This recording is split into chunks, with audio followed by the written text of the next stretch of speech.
북한 문제에 관한 한 이분한테 얘기를 들어봐야 됩니다. 정세현, 그냥 정세현 말고 까칠한 정세현 전 통일부 장관 모시겠습니다.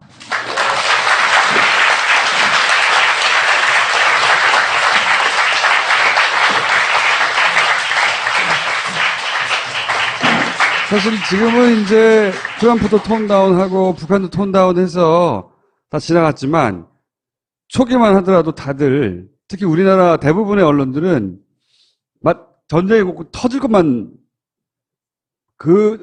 터진다 하는 식의 중계방송을 했어요. 자기들 의견은 없고 대부분. 그럴 때도 이미 이것은 전쟁 안 납니다. 전쟁 안 나고 트럼프가 이렇게 오버하는 것은 여러 가지가 이유가 있겠지만 특히 이제 예산 문제 때문이다. 군 예산 문제라고 하셨고 실제 그러니까 미군의 예산 문제 말씀하시는 거죠? 그렇죠. 미군, 네. 미국의 예산 문제로 지금 저러는 거다. 군 예산을 많이 확보하려고 하는 의도가 여러 가지 다른 의도 중에서 그런 의도도 깔려 있다. 이렇게 해설을 하신 유일한 분입니다. 까칠한. 그래서 한바탕 쇼가 지나갔고 그래서 좀 되짚어 보려고 다시 모셨습니다. 그러니까 트럼프가 왜 그렇게까지 오버를 했는지 다 정리를 한번 해주시죠. 당시에. 근데 왜 다리는 왜 떨어요? 까칠함을 또 증명하고 계시네요. 잘 하겠습니다. 장관님이랑 인터뷰를 하는데 송현철 기자가 말씀해 주셨는데, 그러니까 인터뷰를 질문하면 막 말씀하시잖아요. 그래서 네네 하고 들으면 마치 표정이 네가 지금 이해는 하고 듣고 있는 거야? 약간 이런 표정으로 잠시 멈추고 이렇게. 인터뷰 전화 인터뷰 하자면 전화 인터뷰 해드리고 또 종이신문에 대면 인터뷰 하자면 해주고 다 했는데 이렇게 뒷말이 나쁘게 나오는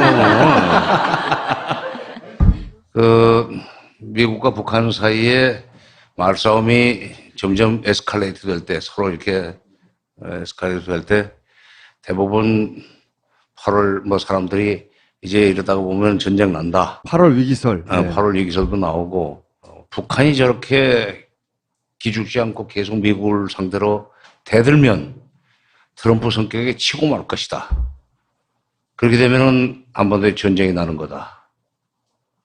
이런 이제 전망들이 막 나올 때 저는 절대로 전쟁 안 일어난다. 아니, 못 일으킨다. 단언을 했어요. 여러 사람이 무슨 근거로 그렇게 자신있게 단언하느냐는 식으로 비판을 하는 사람도 있었습니다. 초기에는 그랬어요. 네. 우리 집에서도. 집에서도? 아니, 당신 요즘 언론 인터뷰를 하는 거 보면 너무 단정적으로 얘기를 해. 나중에 그거 아니면 너 어떻게 책임지려고 그러냐. 그래서 저는 내 현장 경험으로 볼 때 지금 미군 치지 못한다. 그렇게 판단하는 근거가 있었죠. 94년도에 미국이 북한을 영변 핵단지를 치려고 했었습니다. 그때는 정말로 처음에는 치려고 그랬죠, 그때는. 그렇죠. 네. 그때는 제가 청와대 비서관 하고 있을 때예요.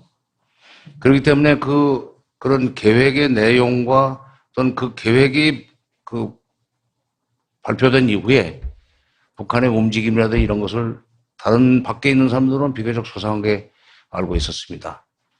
그런데 북한의 움직임보다는 미국의 움직임이 이상하게 돌아가는 거예요. 그걸 퍼뜨려 놓고 어떤 결론이 나왔느냐. 전쟁은 3일이면 끝난다. 영변 핵단지 하나 없애는 건 3일이면 되는데 절대로 북한이 가만히 있지 않는다. 네.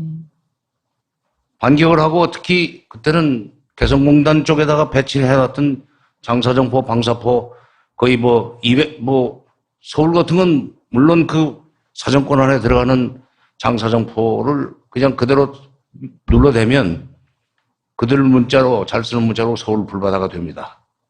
그래서 그 사람들이 쓰는 말이에요, 그게. 그렇게 되면은 미국이 가만히 있을 수 없고, 서로 주거니 받거니 하다 보면 전쟁은 에스컬레이트 돼가지고 제2의 한국전쟁, 6.25 전쟁처럼 된다. 6.25 때 죽은 것보다 수십 배가 죽는다. 인명피해는 말할 것도 없지만 그 전비는 상당히 많이 든다. 한 1,000억 달러 든다. 수백만 명이 죽은 뒤에 그걸 복구하는데 30년이 걸리고 복구 비용이 3천억 달러가 드는데 이거 말은 꺼내는데 큰일 났네. 이렇게 된 거예요.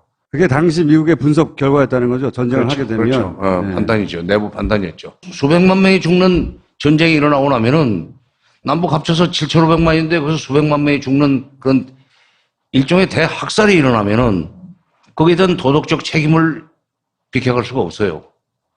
그때 김일성이 정말 귀신처럼 남북 정상회담 카드를 꺼내들어서 망정이지.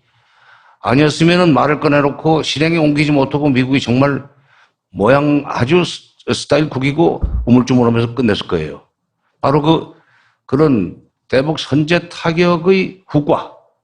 이것이 두려워서 23년 전에도 감히 그걸 실행에 못 옮겼건을 그 이후에 핵무기가 좀 20개, 20개 생겼다고 판단해놓고 정보당국이 그렇게 겁줘놓고 그 핵무기가 지하에 어디에 숨겨져 있는 줄 알고 정밀 타격을 합니까? 그래서 못한다고 그랬어요, 제가. 그리고 설사 정밀 타격을 몇 군데 하더라도 20개쯤 있는 것을 20군데다 흩어놓지는 않고 한 두세 개씩 묶어 놨을지 모르죠. 어쨌건 그 중에 한 곳이라도 제대로 터뜨려서, 말하자면 그 체르노빌 사고 이상의 핵 사고가 방진이 퍼져나가면은 그것도 또 다른 이제 그 인명피해가 생기지만 그 뒤에 북한이 절대로 가만히 있지 않을 거고 심지어 그때는 이제 핵폭탄도 쓴다고 봐야 됩니다. 그러면 이거는 제2의 한국전쟁이 아니라 제3차 대전으로 번질 수 있는 가능성이 있는 거예요. 중국이 가만히 있겠어요? 그래서 저는 미국이 여러 가지로 지금 계산을 하지만 결국은 미국이 감당하기 어려운 대규모 전쟁으로 번질 거기 때문에 북한이 좀 대들어도 말은 험하게 할 망정 트럼프가 결국은 슬그머니 적당한 핑계를 대고 옆으로 빠질 거다. 아니나 다를까. 지난 주말부터 미국이 먼저 옆으로 돌기 시작했습니다. 그래서 제가 틀리지 않아서 천만다행이에요. 그래서 제가 집에서 체면이 좀 씁니다. 전쟁을 일으킬 수 없다는 건 뻔히 자명한데도 불구하고 트럼프가 그렇게 오버한 이유는 뭡니까, 그러면? 그건 트럼프가 무슨 예산, 국방 예산을 늘리려고 했다고는 나는 안 했어요.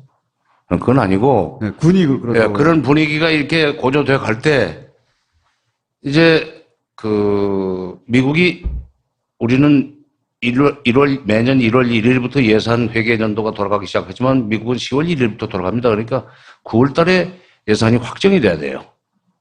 그러면 8월이 되면 이게 예산 심의의 피크 타임입니다. 이때 소위 군산복합체나 또는 군산복합체와 이렇게 연결이 돼 있는 왈 전문가라고 하는 사람들, 이 학문의 외피를 씌워가지고 이 한반도의 긴장이 고조돼서 8월 달에 정말 전쟁이 날지는 모른다는 루머를 퍼뜨리면, 루머지만은, 그러나 그런 것이 학문적 외피를 쓰고 소위 가치 있는 정보처럼 떠돌아다니면은 예산을 깎지를 못합니다. 늘리지는 못하더라도 깎지는 못하는. 그렇죠. 네. 적어도 신청한 대로 놔주든지, 이게 지금 주한미군 또는 이쪽에 괌까지 포함해서 태평양 사령부 휘하에 있는 군 부대들의 예산은 손을 댈 수 없는 상황이 벌어지도록 만들려고 하는 계산된 행위다. 네. 그러니까 그래서 내가 이거는 예산과 관련된 문제다. 근데 트럼프가 예산을 늘려주기 위해서 트럼프가 일부러 그런 건 아니고 트럼프는 이제 자기 기분에 도취돼 가지고 북한을 죽일 것처럼 하고 그러면 북한이 굽히고 들어올 줄 알았는데 더 세게 나가니까 아침에는 장전까지 다 됐다고 했다가 오후에 평화적인 해법을 나만큼 좋아하는 사람도 없다고. 말을 싹 바꿨어요. 맞아요. 네. 근데 제가 좀 궁금한 게 어제 이제 대통령께서 광복절 경축사에도 말씀하셨지만 대한민국의 결정 없이 전쟁은 절대 있을 수 없다라고 강조를 하셨는데 그러니까 실제로 전시작전 통제권이 그러니까 같이 갖고 있잖아요. 뭐 한미연합 사령관은 이제 미군이 갖고 있지만 그거에 대해서 전쟁을 허락하는 것은 한국과 미국이 동시에 같이 허락을 해야 전쟁을 할 수 있는 상황인데 우리가 자꾸 미국이 먼저 선제 공격이 가능하다라고 얘기를 하는 거는 좀 말이 안 맞지 않나라는 생각이 드는데 실제적으로는 그 힘의 균형이 어떻게 되어 있는 건가요? 한국과 미국 사이에 전쟁을 일으키는 거에 대해서? 그 문 대통령이 그런 얘기를 한 것은 우리가 뭐 힘이 미국하고 비슷하기 때문에 우리가 결정해야 된다 또는 우리하고 협의하지 않으면 우리의 허락이 없으면 전쟁 못 한다는 얘기를 한 건 아니에요. 근데 지난번에 그전까지는 김보혁 기자가 했는데 김보혁 기자는 굉장히 질문하면서도 혹시 반격이 들어올까 조심하면서인데 굉장히 적극적이고 용감하게 나가네요. 요즘 감사합니다. 그 여성들이 권력이 세지다 보니까 뭐 대법원장 후보까지 올라올 정도 되지 않았습니까? 그리고 또 김보혁 기자가 들으면은 섭섭할지 모르지만 확실히 질문을 정리를 잘해서 잘하네요. 감사합니다, 장관님. 네. 어저께 경축사에서도 그런 얘기를 했지만 사실은 그런 내용은 휴가 끝나고 와서 트럼프 대통령과 통화할 때 이미 했습니다.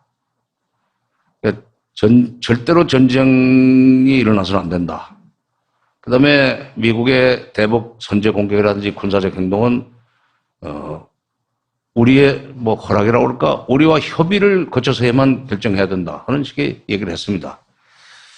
그거는 우리가 미국을 누를 수 있는 힘이 있거나 또는 힘이 비등비등사라. 전쟁이 나면은 우리는 죽는다. 우리 5천만에게 엄청난 피해를 가져오는 그 중요한 문제를 결정하는데 어떻게 당신네 마음대로 하는가? 북한이 아무리 미워도 전쟁을 일으킬 수밖에 없는 상황이 되면은 우리 국민들의 동의를 받고 해야 된다는 얘기는 하지 말라는 얘기예요. 너무 당연한 얘기죠, 그리고. 그게 당연한 얘기죠. 그러니까 네. 그 말을 듣고 옆으로 틀기 시작한 것 같아요. 벌써 지금 휴가 끝나고 갔다 오니 체크무늬 난방에 입고 전화하는 모습이 저게 상당히 오래됐습니다.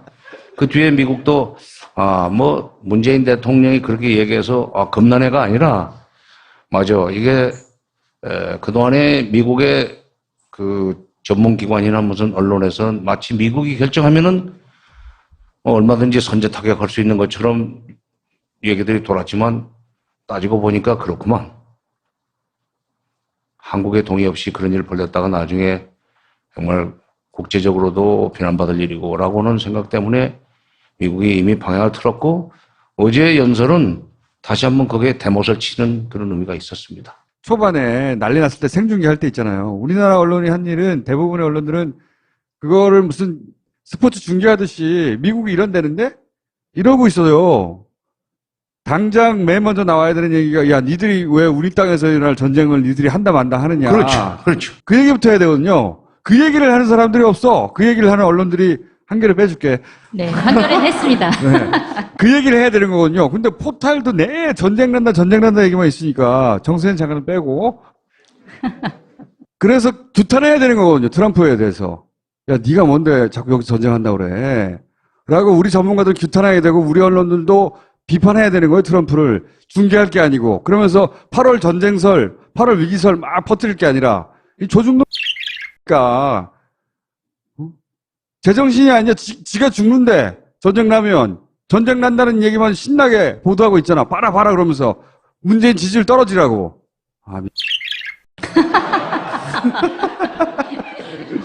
다리는 또 떨고 있어. 그럼 앞으로는 어떻게 되는 겁니까? 실제 남한과 북한이 대화의 물꼬를 트고 하기까지는 어떤 과정과 얼마 만의 시간이 걸리고 어떻게 진행될까요? 문재인 정부가 출범해서 미국, 중국, 일본, 러시아 특사를 보내고 난 뒤에 바로 그 결과를 종합해서 대북 특사를 보냈었어야 된다고 주장했던 사람입니다. 한미 정상회담 전에 대북 특사를 보내가지고 북한한테 우리가 앞으로 남북관계를 개선해서 남북관계를 중심축으로 삼아가지고 한반도 문제를 풀어나가려고 그러니까 북한도 거기에 협조를 하는 게 좋겠다. 당신네들이 핵카드를 가지고 미국으로부터 받아내려고 하는 반대급부도 우리가 한미동맹이라고 하는 좋은 관계를 이용해서 미국을 설득해가지고 가능한 한 당신들이 바라는 만큼 이런 보상을 해주도록 하겠다. 해달라는 대로 해주도록 하겠다 하는 식으로 얘기를 하고 와서 한미정상회담을 갔더라면 그야말로 운전석에 앉는다는 얘기가 명실상부해질 수 있었습니다. 근데 그때 못 갔죠. 그래서 제가 좀 비판을 했어요. 청와대 안에 미국 눈치를 보는 사람들이 좀 많은 것 같다. 아니, 그런 걸 미국한테 사전에 물어보고 갔을 되느냐? 미국, 중국, 일본, 러시아 특사 다 돌고 당연히 가야지. 특히 북핵 문제를 해결하기 위해서라면 미국보다 북한을 먼저 가겠다고 했던 대통령이 왜 특사를 보내지 않는가? 좀 싫은 소리를 했어요. 그랬더니 또 어디 강연회 가서 연설을 했더니 그것이 또 기사화됐어요. 아, 우리 편인 줄 알았더니 우리를 막 비판한다고 또 섭섭하다고 그래서 같은 편이기 때문에 얘기하는 거다. 앞으로 잘하라. 계속 그런 식으로 안 하면은 나는 같은 편이기 때문에 더 세게 비판할 거다. 그런 식으로 얘기를 했지만 그때 그런 식으로 해서 남북관계를 먼저 복원시켜놓고 남북관계 복원은 그렇게 시간 오래 안 걸립니다. 했던 가락이 있기 때문에 지난 9년 동안 꽉 막혀 있었지만 그 전에 10년 동안 했던 가락이 있지 않습니까? 근데 이제 그 기회를 놓치고 미국 한미정상회담하고 그 다음에 다시 또 베를린 구상을 발표를 했지만 어딥니까? 함부르크에 이렇게 가가지고 미국이 요구하니까 끌려갈 수밖에 없었겠지만 한미일 정상회담을 끝내고 공동 발표하면서 제재 쪽에 방점을 찍는 발표를 했단 말이에요. 북한이 지금 완전히 섭섭해진 거예요. 북한은 그러면 대북 특사를 한미 정상회담 전에 보내주기를 바랬을까요? 북한 코드를 조금 안다고는 입장에서 볼 때는 아마 간절하게 기다렸을 거라고 생각합니다. 왜냐하면 남쪽이 가운데 서서 미국과 북한 사이의 관계를 좀 다리를 놔주기를 바라는 생각이 있었을 거예요. 그전에도 그걸 많이 해줬습니다. 사실은. 김대중 노무현 정부 시절에 그걸 많이 해줬어요. 그러기 때문에 우리 말을 잘 들었습니다. 육자회담에서도 우리가 가려고 하는 방향으로 협조를 해서 합의를 만들고 그런데 그 이튿날 미국이 딴짓을 하는 바람에 북한이 다시 판을 깨고 핵 개발을 시작했지만 이번에야말로 그걸 간절히 바랐을 거예요. 그래서 지금 트럼프가 저렇게 험하게 나가는데 저 트럼프를 좀 자제시켜주고 그리고 북한이 트럼프 정부와의 그 협상이라고 그럴까 이런 데서 좀 불리하지 않게 거중조정 역할을 해주기를 바랐을 텐데 그게 없었어요. 근데 지금이라도 이제 그 이후에 상황은 굉장히 험악하게 막 굴러가다가 지금 미국이 먼저 틀은 겁니다. 북한이 먼저 틀은 게 아니라 물론 괌도를 포위 사격하겠다는 얘기를 한 뒤에 미국이 틀은 측면도 없잖아 있지만 또 한편으로서는 우리 문 대통령이 절대로 전쟁은 너희들 마음대로 안 된다. 우리의 동의를 받아야 된다는 얘기를 하면서 선제 타격론도 말하자면 죽었어요. 이렇게 해서 이제 미북 간의 접점을 찾는 그런 상황으로 넘어갔습니다. 벌써 이거 실현 가능성이 있는 얘기인지 모르지만 북한의 북미국장인 최선희라고 오래됐어요. 그 사람은 영어를 제법 잘합니다만은 발음해봐야 콩그리시 발음이겠지. 근데 그 최성희 그 북한의 미군 국장이요? 미국 국장? 북미국장, 아니 미국 국장. 근데 이제 최선희 국장이 미국을 가고 싶다는 얘기가 나올 정도라면 물밑으로는 미국 간에 상당한 정도의 이 교감이 있어가지고 나온 얘기라고 보고 이미 지금 미국 간에는 협상의 모멘텀을 만들기 위해서 움직이기 시작했다고 나는 봅니다. 북미 간에. 그렇지. 이미 미국 언론에서 물밑 접촉을 하고 있다. 이런 보도들이 많이 나오고 있긴 하더라고요. 그러니까 뉴욕에는 이제 북한 대표부도 나와 있으니까 거기서는 수시로 얘기를 할 수가 있어요. 꼭 막 그 모양을 갖춰가지고 만날 필요도 없어요. 복도에 가다가 그야말로 우연히 만나는 경우에 잠깐 좀 저쪽에서 얘기하자. 혹은 사실 우리 쪽에 미국 국장이 오고 싶었는데 비자를 내줄 수 있겠는가? 이런 식으로 얘기하면은 그게 어설프게 삼국까지 갈 필요가 없어요. 그런 정도로 지금 물밑 교감이 이루어지고 있는 이때가 우리가 남북 관계를 복원하기 위해서 특사를 보내든지 아니면은 다시 한번 북한이 거절하기 어려운 그런 아이템으로 회담을 해서 저쪽이 만약 호응만 해 나온다면, 그런다면은 바로 남북 관계는 빠른 속도로 복원이 되면서 가락이 있으니까, 그러면서 그 힘을 가지고 미국도 설득하고 또는 미국과 대화를 한 결과를 가지고 북한을 또 설득해서 미국과 북한이 서로 무리한 요구를 내놓지 않고 적절하게 타협할 수 있는 요구들을 내놓고 협상하도록 조정해주는 모더레이터 역할을 할 수 있습니다. 찬스가 왔다는 것도 찬스가 오히려. 그렇죠. 네. 근데 찬스가 이제 왔다. 적절한 시점이 언제 될지는 저도 아직 예측 못하지만 미국의 그런 물밑 접촉이 이제 수면 위로 올라올 때쯤 되면은 그때는 치고 들어가야 돼요. 그런 의미에서 지금부터 준비를 해야 됩니다. 빠르면 올해 안에도 남북 간의 대화 채널이 다시 열릴 수도 있겠네요. 그렇죠. 근데 이제 다만 지금 8월 21일부터 을지훈련이 시작이 되고 뭐 24일부터는 을지 프리덤 가디언 군사훈련이 시작되기 때문에 그것이 끝나는 8월 30일까지는 피차 체면상 한미 합동 군사훈련이 진행되는데 뭐 대화를 하잔다든지 뭐 특사를 보내겠다든지 하는 것은 그건 좀 난데없는 짓이죠. 그러니까 곧 끝나고 9월쯤 초에 들어가서 조금 찬바람 불면 그때는 come September 남북 접촉을 시도할 수 있는 타이밍이 오리라고 생각합니다. 방금 캄 세프템버라고 하셨나요? 네, 발음이 안 좋았어. 그거 유명한 그 영화의 주제가입니다. come September. 9월이 오면. 그월이 오면. 아니, 장관님 되게 무섭다는 소문만 듣고 오늘 뵀는데 되게 유머 있으시고. 아니, 유머 있으세요. 네. 까칠해서 그렇지. 그건 별개예요.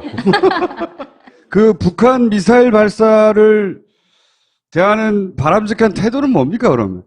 미국, 북미 양자 회담이라는 것이 공식적으로 재개돼도 그럼 이제 그때까지는 안 쏠 거예요. 그러나 과거의 경험을 보면 협상을 하다 말고 자기네 요구가 잘 받아들여지지 않고 또는 북한의 입장에서 볼 때 미국이 회담장까지는 불러내놓고 회담장에 앉혀놓고는 그 다음에 또 딴소리하기 시작하고 하면은 그때는 협상에서의 유리한 고지를 점하기 위해서 미사일 발사나 핵실험 같은 걸 또 합니다.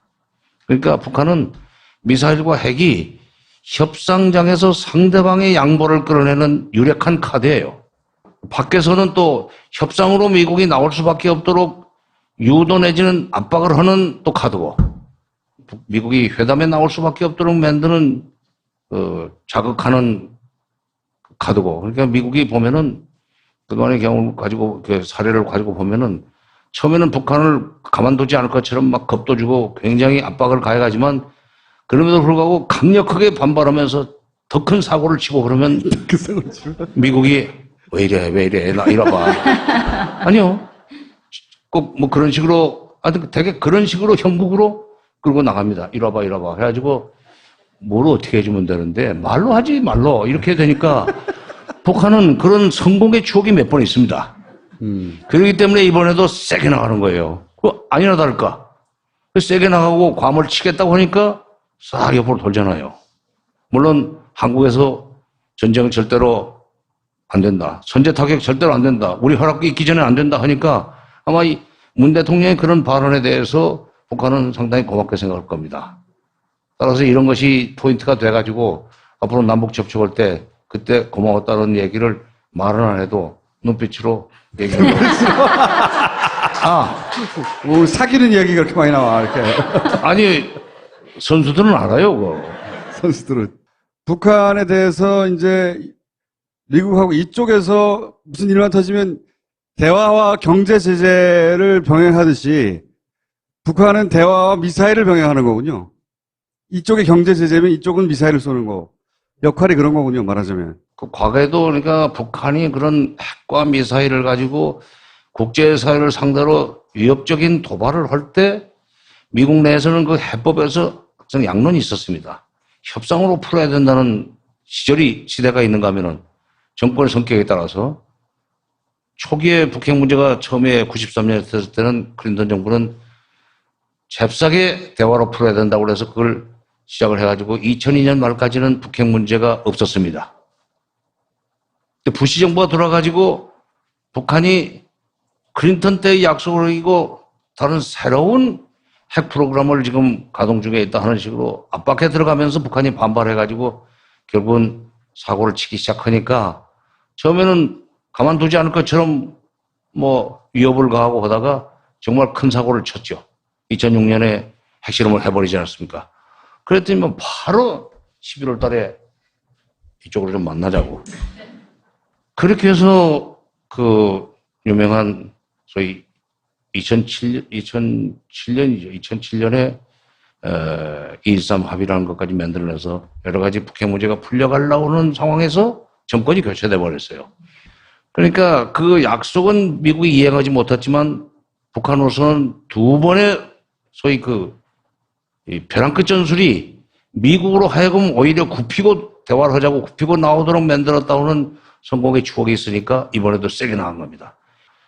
근데 트럼프 정부도 자기 속성상 이게 협상 가지고는 안 되겠네 해서 또 이제 회담장 밖에서 제재를 한답시고 또 위협을 가하고 무슨 또 유엔 대북 제재 결의안을 통과시키고 하지만 지금까지 대북 제재 결의안이 별로 성과를 못 냈다는 것은 이번에 8번째인데 지난 7번째까지 그렇게 역대 최강의 대북 제재라고 하면데도 불구하고 작년도에 북한의 경제 성장은 3.9%나 됐습니다. 우리보다 더 많아요. 물론 경제 규모가 우리의 한 37, 8분의 1밖에 안 되기 때문에 축구 공부하는 것이 3.9% 늘어나면 얼마나 크겠습니까? 우리는 그냥 엄청난 눈사람 같은 크기인데 그러나 제재가 경제적인 어려움을 가져오고 경제적인 어려움 때문에 결국은 손들고 나올 것이다. 그런 계산이 틀렸다는 얘기죠.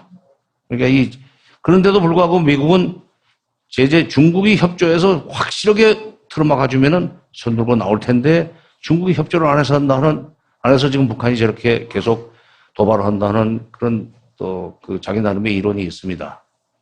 계속 지금 중국 역할론 책임론을 제기하는 이유가 그건데 앞으로도 그러니까 이번 협상 국면으로 들어간다고 해서 북한이 핵과 미사일을 카드로 쓰지 않는다는 보장은 없어요. 미국의 태도 여하에 따라서 또는 육자회담이 열리더라도 핵심은 그것은 미국이에요.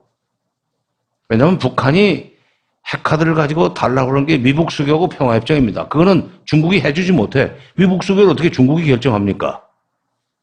평화협정을 중국이 결정 못해요. 또 하나는 미국 사람들의 국제정치관과도 관련이 되어 있다고 생각해요. 중북 관계도 한미 관계처럼 생각하는 것 같아요. 근데 미국이라는 나라가 지금까지 2차 대전 이후에 쭉 관리를 해왔던 소위 친미 국가, 미국의 영향권 안에 있는 국가들은 미국이 눈썹만 지켰다도 알아서 딱 해주지 않습니까? 그러는 대로 하잖아요. 예를 들면 위안부 합의 같은 것도 이거 한미일 삼각동맹 짜야 되는데 너희들 한일 간에 불편한 관계에 있어서 우리가 불편해. 빨리 이거 해결해. 그러니까 그냥 바로 해주지 않았어요. 위안부 합의. 그러니까 미국 영향권 안에 있는 국가들은 전부 다 미국이 그렇게 말을 하면 다 따라줬습니다. 그러니까 중국 영향권 안에 있다고 보는데 절대로 북한은 중국에 휘하에 있지를 않아요. 저 조그마한 나라가요. 과거에 50년대, 60년대 중국 소련을 상대로 해서 진짜 1대1로 소위 거인을 자이언트를 상대로 해서 조그마한 나라가 정말 양다리 외교를 하면서 두 나라를 저희들 유리한 방향으로 저희들한테 지원을 많이 하는 방향으로 이렇게 조정을 해나가는 걸 보고 틀림없이 우리한테도 저런 DNA가 있을 텐데 소위 등거리 외교를 할 수 있을 텐데 왜 그걸 우리는 못하는가? 말하자면 한국을 도와주는 나라가 미국이라는 나라 하나밖에 없어서 그런가? 북한은 두 나라가 이렇게 경쟁적으로 도와주기는 했습니다. 그런데 경쟁적으로 도와주게 만든 것은 북한이에요. 그런 인자가 너무 있다고 생각합니다. 그러니까 그래서 이제 김대중 대통령도 미국과도 동맹 관계를 유지하면서도 중국하고도 관계를 잘 유지해야 된다. 우리는 도랑 속에 돈 속아 미국이라는 오른쪽에 있는 두 개의 풀도 뜯어먹고 왼쪽에 있는 풀도 뜯어먹는 식으로 해서 나가야 된다는 말씀을 하신 적이 있는데 그게 등거리 외교해야 된다는 얘기입니다.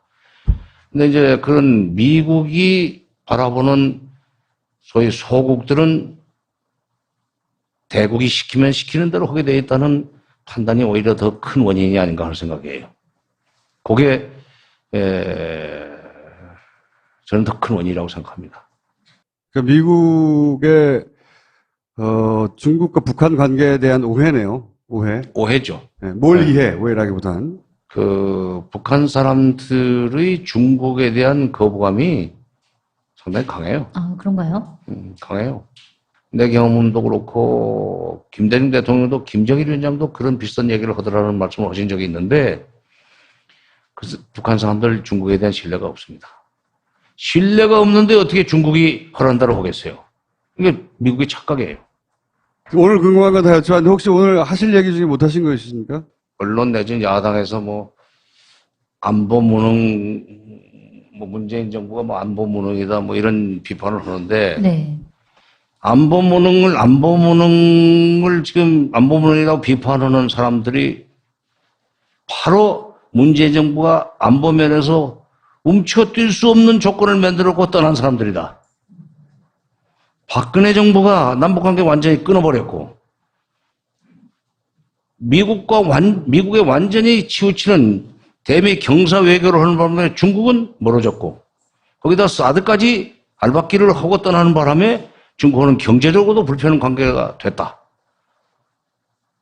그래서 박근혜 정부가 남겨놓은 소위 부의 유산, 마이너스 유산이 엄청난데 이걸 마이너스를 제로로 만든 연후에 비로소 플러스가 시작이 될 수 있는 거 아니냐.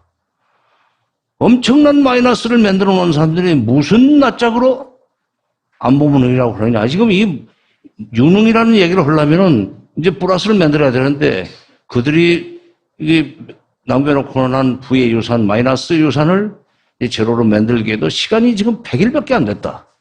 거기다 대고 무슨 업적이 없다는 식으로 비판하느냐. 트럼프 정부가 지금 저는 부시 정부 때보다 더 지금 험악한 것 같아요. 미국의 보수 정부는 한국의 진보 정권에 대해서 의심이 있습니다. 다시 말해서 이제 전쟁은 자기들 마음대로 하고 싶어 하면서도 자기들 몰래 남북 간에 갑자기 가까워지는 거 아닌가. 의심의 눈초리가 있어요.